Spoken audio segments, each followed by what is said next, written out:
Indiana Fever beat the Dallas Wings 102-83. This was a highly anticipated game because it was going to be the first time that Caitlin Clark and Paige Bueckers would be going up against one another in the WNBA. The Indiana Fever just demolished the Dallas Wings 102-83. No, but this wasn't just a win, it was a statement, because for the first time ever, Caitlin Clark and Paige Bueckers finally faced off as professionals in the WNBA.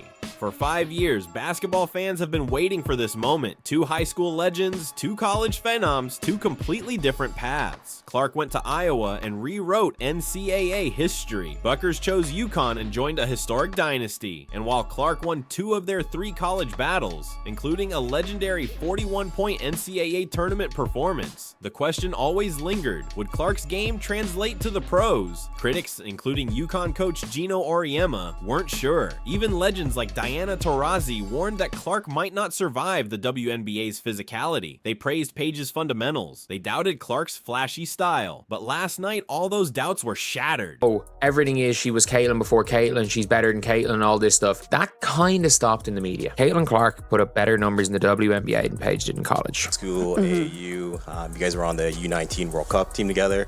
Is there anything that maybe stood out then about her, whether it be on or off the court, that maybe still reigns true today? I mean, I feel like she's played in the same manner that she, has since she was, whether we were on the U16 team together, U19 team together, whether it was me watching her in AAU, like she's always just been smooth. She takes what the game gives her.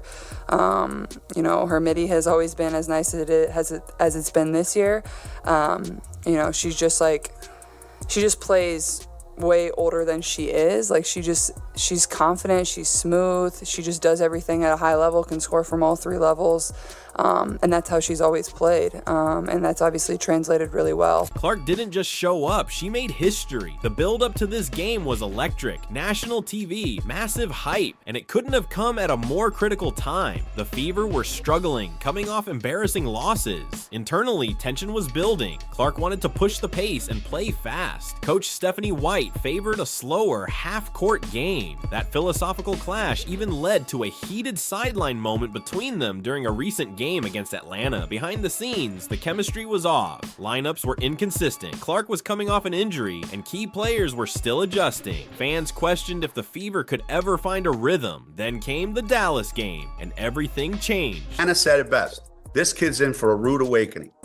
And they all jumped over her, but they didn't read the whole thing that she said. But nobody's printing. Diana Taurasi was right. This kid's on the wrong team. She's got the wrong skill set to handle the physicality of that league. And she's a rookie. And if you're a WNBA player, if you're any kind of player.